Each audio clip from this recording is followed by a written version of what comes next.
Selamat pagi, kembali dengan channel Kosmologi Indonesia. Kali ini saya akan membicarakan mengenai sejarah ataupun sains di balik asal-usul manusia. Ya, seperti kita ketahui, manusia adalah spesies yang unik ya. Kita bahkan sebagian dari kita merasa bahwa kita adalah makhluk yang spesial, walaupun sebenarnya itu sangat subjektif dan tidak bersifat universal.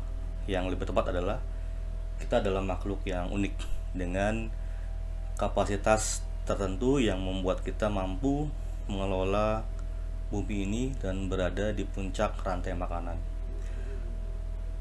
Nah, asal-usul manusia menjadi bahasan yang sangat menarik ya, karena selama berabad-abad juga menjadi perdebatan ya, baik dari kalangan ilmuwan maupun dengan kalangan agamawan. Dari sisi agama, hampir semua agama samawi ya, agama Abramaik sepakat bahwa manusia berasal dari Adam dan Hawa, Adam and Eve, dari satu pasang, lalu menyebar menjadi banyak manusia, menjadi 7 miliar manusia ya. Asalnya dari mana mereka? Dari ada yang bilang dari langit, dari surga, ataupun dibentuk di bumi. Sementara ada agama selain agama Abramaik ya, yang berpikiran, yang punya pendapat berbeda mengenai asal-usul manusia, tapi secara universal, pandangan teologis, manusia diciptakan langsung. Nah, sains bicara fakta dan data ya. Sains bicara apa adanya. Sains dalam satu abad terakhir sudah mengalami banyak kemajuan ya, dan hal ini dimulai dari Darwin ya. Ketika Charles Darwin dengan pedenya dan beraninya menerbitkan buku The Origin of Species di era di mana pandangan ilmiah mengenai asal-usul manusia masih minoritas, tentunya mendapat banyak perlawanan dan pertentangan dari banyak orang di saat itu. Tapi sebenarnya sebagai seorang ilmuwan ya, kita harus berani mengatakan apa adanya. Nah, perkembangan ilmu genetika terakhir ini membuka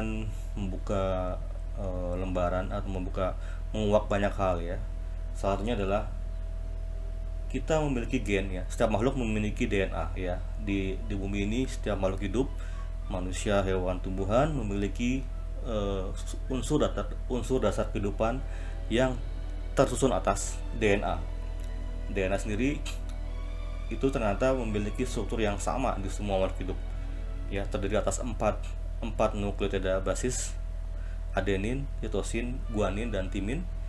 Dan ternyata ada semacam pola-pola kemiripan. Jadi misalnya DNA manusia ya, yang kalau dibuka memiliki sekitar 3 miliar kode ya, itu memiliki kesamaan susunan kode dengan cimpanse sebesar 98%. Jadi bayangkan 98% DNA kita dengan cimpanse, gen kita dengan cimpanse itu mirip.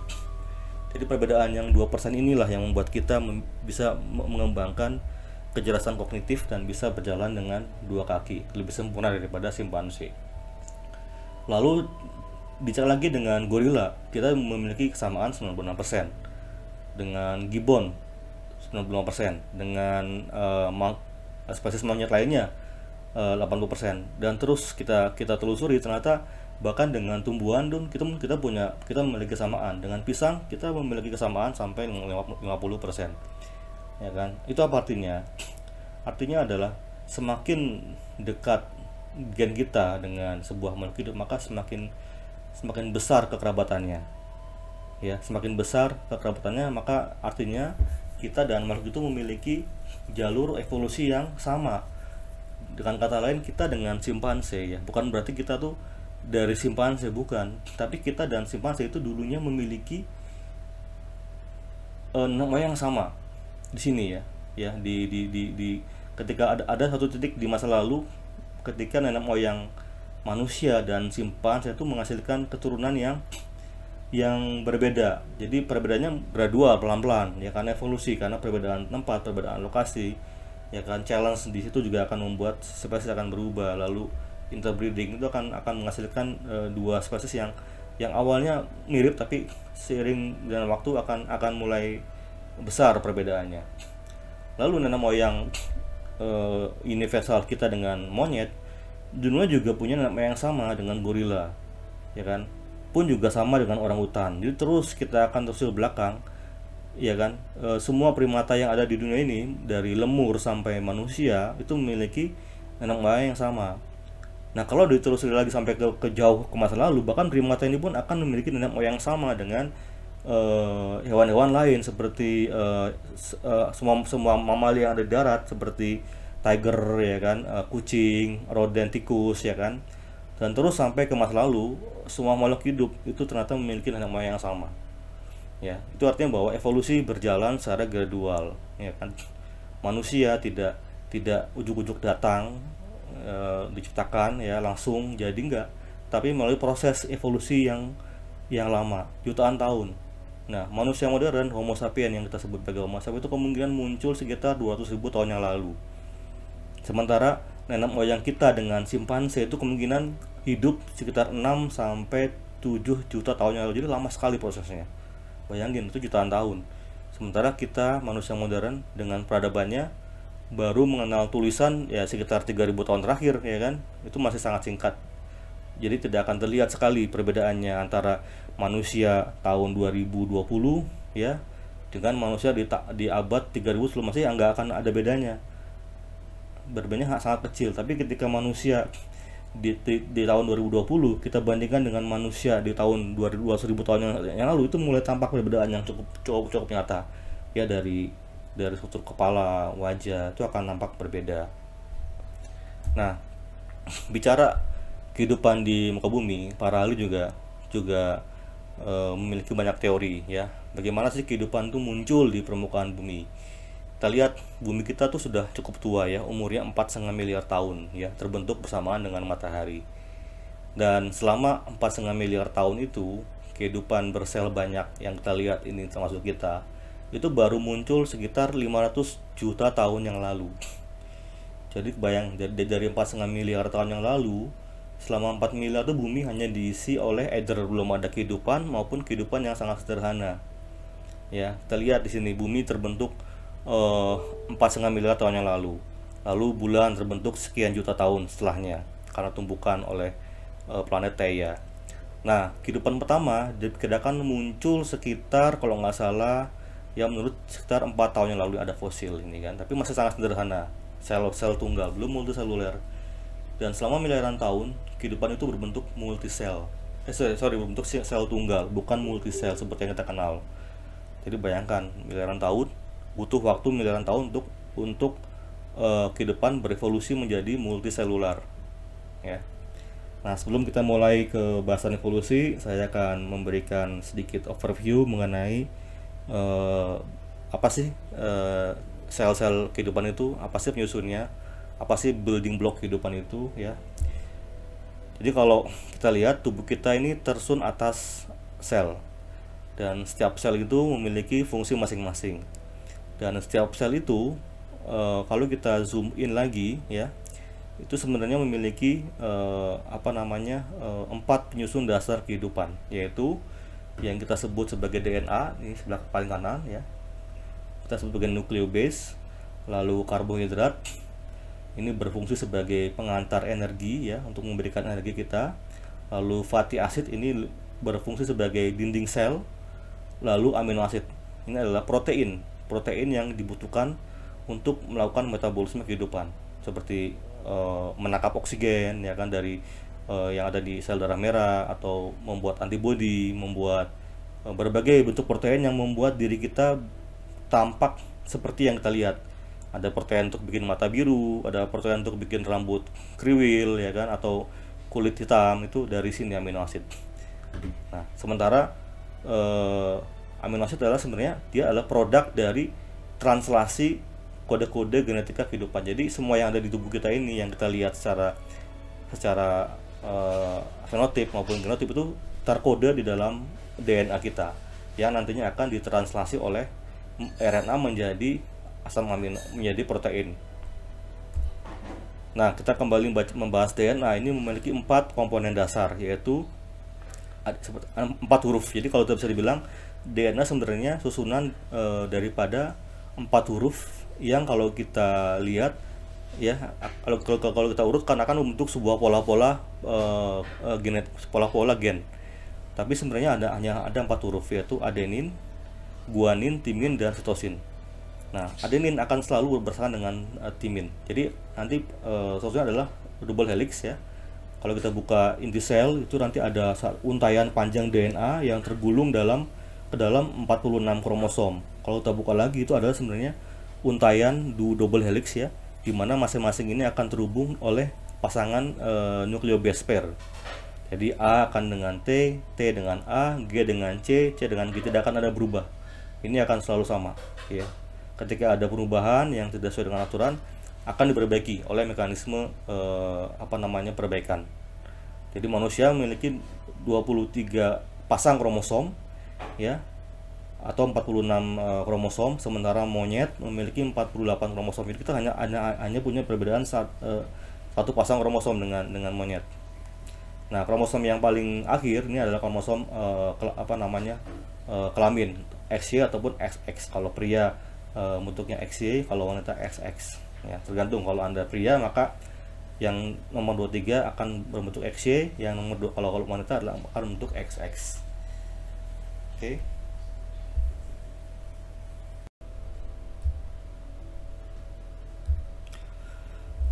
Nah, tadi kita sudah bicara 4 penyusun DNA ya, A, C, T, G. Itu kalau diurutkan akan menjadi, jadi kita akan bikin urutannya per tiga huruf. Jadi misalnya manusia itu punya 3 miliar kode DNA ya, mungkin urutannya A, C, G, A, C, G, A, C segala macam, itu kita kelompokkan per 3 huruf. Nah, setiap 3 huruf akan menyimbolkan sebuah asam amino. Jadi kita punya ada 20 jenis asam amino yang menyusun kehidupan, dan masing-masing dibentuk oleh 3 kombinasi huruf dari DNA atau RNA. Nah, ketika kode-kode DNA diterjemahkan ke RNA, itu ada satu yang berubah. Jadi huruf T ya akan berubah menjadi urasil. Sementara yang C akan C, A tetap A, G tetap G. Jadi kenapa T menjadi U? Karena U bersifat reaktif supaya bisa mengikat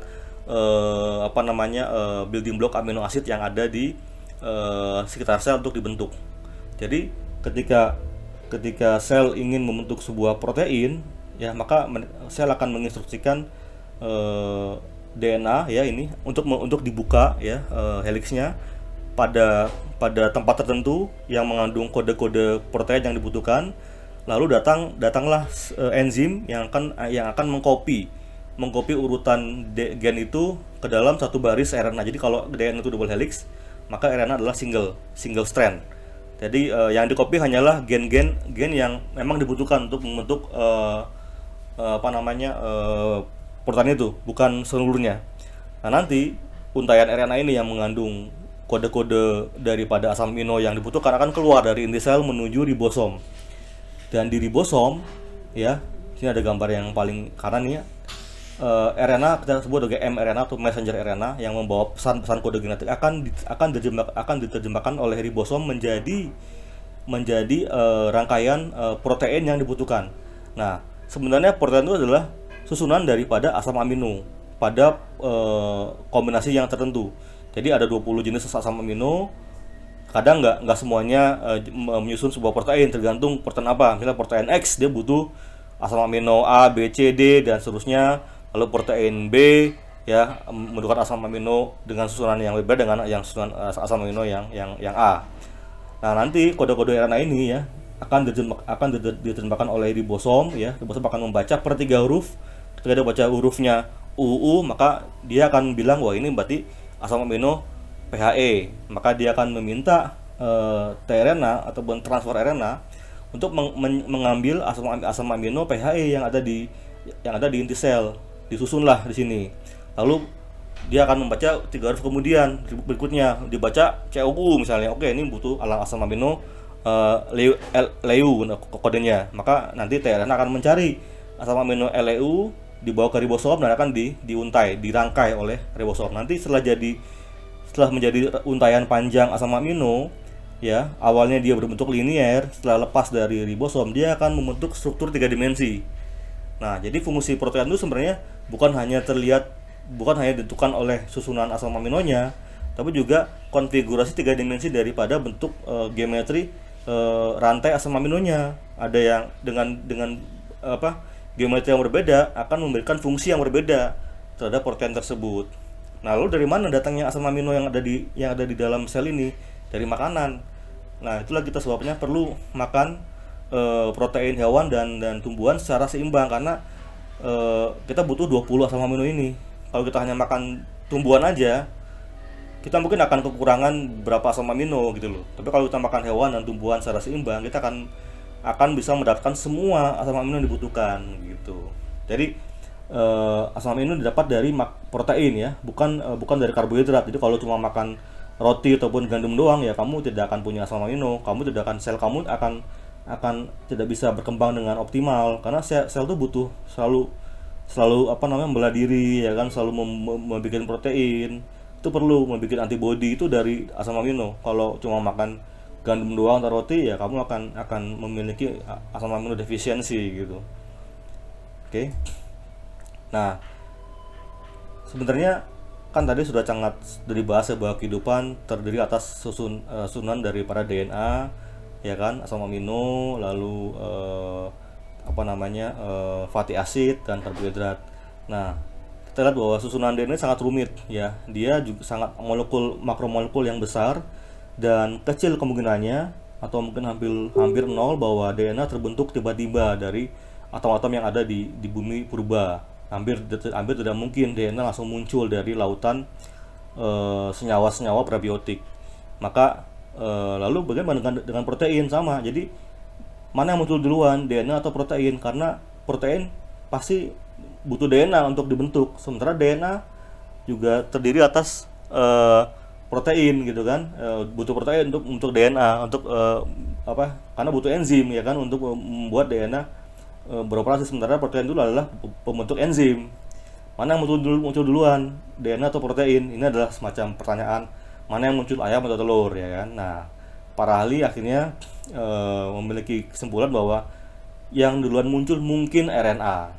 Jadi di kehidupan purba yang dulu yang saya bilang di slide berikutnya ini, ketika kehidupan hanya bersel satu, ya, itu mungkin kehidupannya berbasis RNA, belum ada DNA.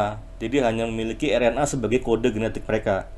Yang lambat laun RNA akan berevolusi menjadi DNA, lalu membentuk protein juga, dan RNA akan tetap dipakai sebagai messenger, ya kan, untuk membentuk protein. Jadi itu adalah hipotesa yang paling banyak diterima.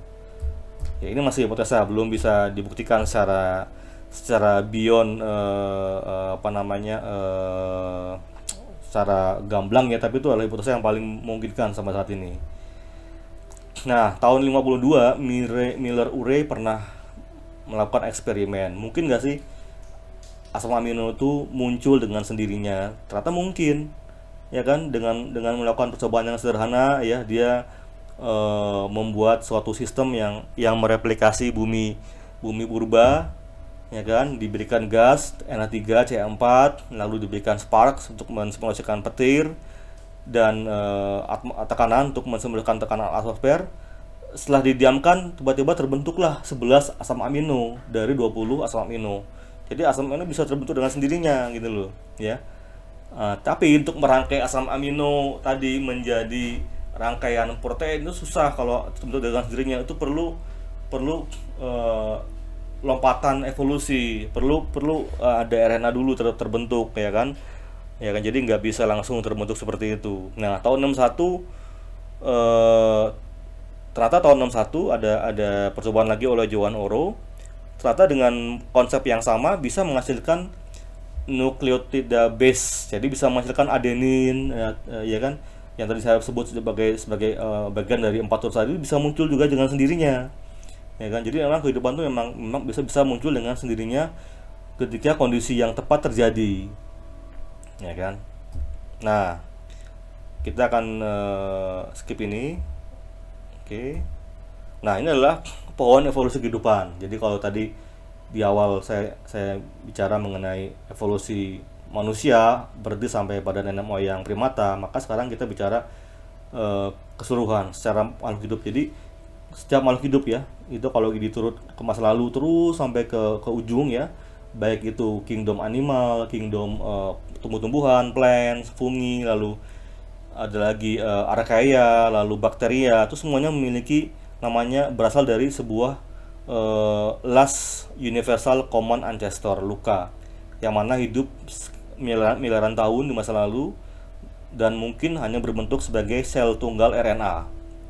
Jadi selama miliaran tahun, Luka ini ada banyak ya, muncul di berbagai tempat, kemungkinan di kolam-kolam hangat di daratan ataupun di dasar laut di dekat hydrothermal vent, dekat gunung berapi bawah laut ya. Luka ini tidak memiliki fungsi seperti apa namanya reproduksi dan memberikan keturunan, enggak. Jadi luka mereka saling transfer gen secara horizontal dengan luka yang sebelahnya. Jadi mereka saling bertukar gen untuk sehingga akhirnya membentuk gen yang lebih solid, lebih kuat dalam menghadapi perubahan lingkungan. Jadi namanya horizontal gene transfer, SGT. Jadi selama miliaran tahun itu tidak ada konsep beranak pinak atau konsep reproduksi menghasilkan keturunan, nggak ada. Ya adalah miliaran ataupun triliunan sel-sel luka yang hidup di lautan dan di kolam-kolam di daratan tuh, mereka saling bertukar gen supaya mereka lebih survive. Nanti ada gen-gen yang lemah akhirnya akan punah, lalu gen-gen yang kuat akan membentuk rangkaian gen yang lebih kompleks, lebih panjang. Nah, pada akhirnya gen yang kuat ini menemukan cara untuk membelah diri. Jadi mereka akan berhenti melakukan transfer gen secara horizontal. Jadi mulai berpindah menjadi vertikal, yaitu dengan reproduksi. Awalnya mereka membelah diri ya, DNA-nya membelah diri, RNA-nya membelah diri, mereplikasi, akhirnya menjadi DNA. Akhirnya muncullah konsep reproduksi ya kan dari sana. Lalu setelah sekian miliar tahun muncullah spesiasi. Ada makhluk yang menjadi bakteri, ada makhluk yang menjadi archaea, ada yang eukarya, menjadi animal yang lebih kompleks. Itu tergantung di mana mereka berevolusi. Nah, kembali kepada evolusi manusia, ini kita bisa lihat bahwa primata ya adalah salah satu spesies multisel yang banyak memiliki percabangan dari semenjak 65 juta tahun yang lalu ya kan. Kenapa tiba-tiba spesies primata ini sukses ya? Karena tahu pas ketika era dinosaurus 65 juta tahun yang lalu tuh terjadi kepunahan massal karena ada asteroid yang menabrak bumi sehingga memusnahkan mungkin sekitar 80% kehidupan. Tapi yang musnah kebanyakan adalah makhluk hidup yang besar-besar karena mereka butuh sumber daya yang besar untuk mensupport mereka sehingga mereka cepat punah. Sementara di era itu primata adalah hewan-hewan kecil semacam rodent, tikus yang mungkin karena mereka kecil mereka bisa lebih survive. Mungkin banyak yang survive dari setelah era asteroid Chicxulub itu ya kan. Akhirnya mereka bisa lebih sukses dalam berevolusi ya, karena dengan matinya dinosaurus ataupun dinosaurus pun juga berevolusi menjadi lebih kecil, mereka jadi punya chance yang lebih besar untuk bertahan ya kan dari serangan predator ya kan. Akhirnya muncullah berbagai spesies ya kan, simpanse, lalu sampailah muncul Homo sapien gitu. Nah, untuk munculnya Homo sapien juga nggak langsung muncul Homo sapien, juga melalui proses juga. Jadi nenek moyang common ancestor kita dengan simpanse itu juga melahirkan banyak hominin ya sebelum Homo sapien ya. Jadi masa purba yang lebih less advance dibanding Homo sapien itu muncul ya kan sebelum kita muncul. Nah, ini adalah simpanse ya. Simpanse juga bahkan simpanse modern pun juga sudah menunjukkan semacam bentuk kecerdasan. Mereka sudah bisa menggunakan alat ya yang simpel untuk mencapai tujuan mereka. Jadi ini adalah sebenarnya kalau dibilang hewan tuh nggak punya akal, mereka punya akal tapi levelnya tidak sama dengan Homo sapien gitu. Nah, inilah bonobo juga sama ya kan. Bonobo juga menunjukkan semacam interaksi sosial yang cukup rumit di antara mereka sendiri gitu. ya.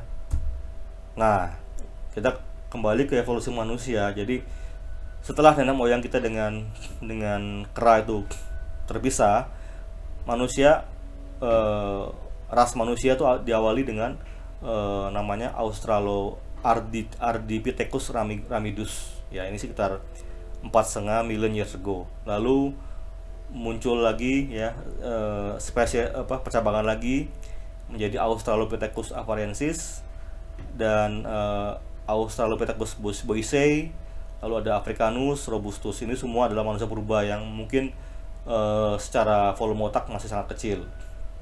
Lalu dari afarensis ini, jadi masing-masing ini akan bercabang lagi nanti kalau mereka bisa sukses. Kalau enggak, mereka akan punah dengan sendirinya. Itu tergantung bagaimana mereka bertahan, ya kan. Itu akan menentukan kelangsungan dari lineage mereka. Nah, yang spesies yang Australopithecus afarensis ini itu juga akan bercabang, melahirkan Homo habilis, lalu Homo ergaster dan Homo erectus. Nah, Homo yang terakhir ini, Homo erectus, termasuk Homo yang lumayan sukses. Mereka hidup di bumi selama 2 sampai 3 juta tahun. Jadi mereka dibilang sukses itu, tapi pada akhirnya mereka punah, ataupun bisa jadi mereka menghasilkan spesialisasi yang baru misalnya.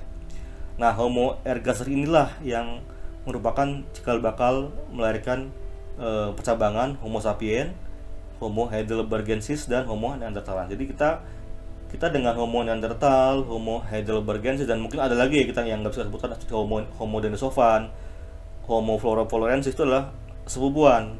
Ya, tapi somehow sampai sekarang kenapa cuma Homo sapien yang survive ya? Tadi kita memiliki kita berevolusi untuk mengembangkan kecerdasan kognitif yang bersifat kolektif. Jadi Homo sapien lebih optimum dalam menjalin kerjasama antar spesies supaya lebih sukses.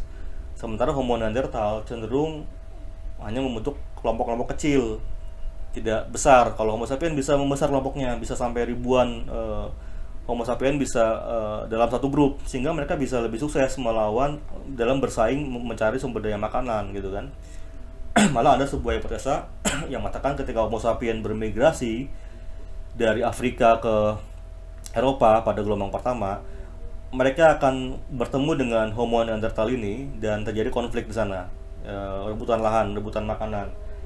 Karena Homo sapien walaupun secara perawakan lebih kecil daripada neanderthal, tapi secara kecerdasan lebih maju dan lebih memiliki kolektif society, mereka pada akhirnya menyingkirkan Homo neanderthal, bisa dengan peperangan, dibantai, ataupun mereka akhirnya minggir minggir ke tempat yang lebih lebih ujung, tempat yang lebih nggak punya banyak sumber daya alam. Akhirnya mereka mati pelan-pelan.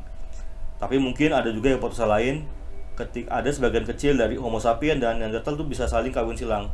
Sebenarnya sapien dengan Neanderthal adalah dua spesies yang berbeda, tapi mereka baru berada pada tahap percabangan awal, sehingga gen kita dengan gen mereka masih punya banyak kemiripan, sehingga chance-nya untuk interbreeding itu besar, masih bisa gitu loh.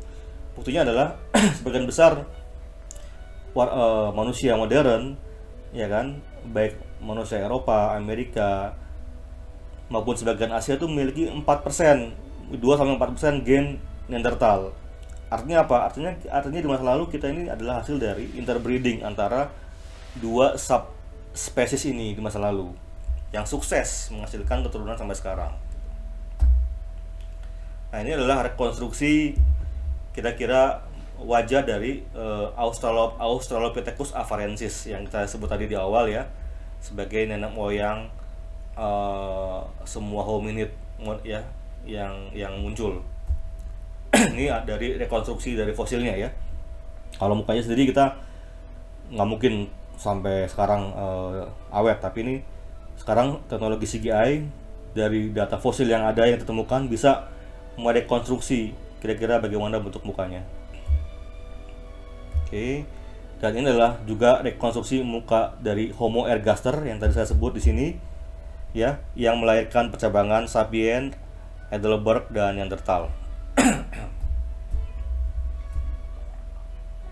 Homo neanderthal juga Sama dengan Homo sapien, mereka juga hunter ya, big hunter, mereka juga berkelompok. Tapi kemungkinan mereka kelompoknya kecil, nggak besar seperti Homo sapien bisa lebih besar ya. Karena kenapa ya? Kata tadi Homo sapien selain mengembangkan kecerdasan, juga mengembangkan namanya kecerdasan linguistik, sehingga bisa melakukan abstraksi, sehingga mereka bisa mengumpulkan banyak orang dalam satu grup dengan story, dengan cerita ya, dengan ekspresi bahasa yang lebih rumit gitu. Nah, ini adalah rekonstruksi daripada Homo neanderthal ya, yang ditemukan fosilnya dan kemungkinan hidup 30.000 tahun sebelum Masehi. Jadi nggak ada bedanya dengan manusia modern ya. Tapi kalau dilihat secara detail ada bedanya dari ukuran otak, bentuk tulang telinga, ya kan, tulang dahi itu ada sedikit beda. Ya, jadi memang kita ini manusia sebenarnya secara faktual ya, data, lalu dengan fosil, dengan genetika, dengan persebaran, ya kan, itu kita adalah produk evolusi, ya, evolusi yang terjadi selama miliaran tahun. Jadi kita ini adalah hasil evolusi miliaran tahun ya. Bukan muncul tiba-tiba, bukan. Faktanya emang demikian. Banyak orang tidak suka dengan fakta ini, ya it's okay, tapi tidak akan mengubah fakta. The truth will always be the truth, regardless semua orang tidak menyukainya. Tapi kita harus belajar menerima fakta ini, ya kan. Memang tidak sulit, tidak mudah menerima fakta bahwa kita dengan kera itu saudaraan gitu loh. Siapa sih yang mau bersaudara dengan kera? Ya emang seperti itu faktanya. Bahkan dengan kucing pun kita saudara jauh, dengan kucing, dengan anjing, dengan pisang, ya kan, dengan kentang, dengan durian, dengan ikan, bahkan dengan virus. Jangan lupa di dalam gen kita tuh ada banyak gen virus masa lalu, gen virus purba yang sekarang sudah mati, sudah inaktif. Jadi kita tuh sebenarnya saling bersaudara gitu loh, semua bentuk kehidupan gitu kan. Itulah fakta yang indah yang sebenarnya bisa membuat kita bisa menjadi manusia yang lebih baik dalam menjalani kehidupan. Jadi kita harus lebih aware dengan lingkungan, bahwa itu adalah saudara kita gitu kan. Jangan kita rusak bumi ini gitu. Jangan merasa spesial, jangan merasa istimewa, nggak ada. Kita hanya hidup pada rentang waktu yang sangat singkat, cuma 10.000 tahun aja kita baru mengenal budaya, ya kan. Who knows, di masa depan manusia punah dan digantikan oleh kucing misalnya, ataupun monyet. Jadi bisa jadi akan bergantian nanti siapa yang akan menjadi pemimpin bumi gitu. Oke, sekian, terima kasih. Jangan lupa subscribe channel saya biar saya juga selalu berkarya untuk sains. Terima kasih.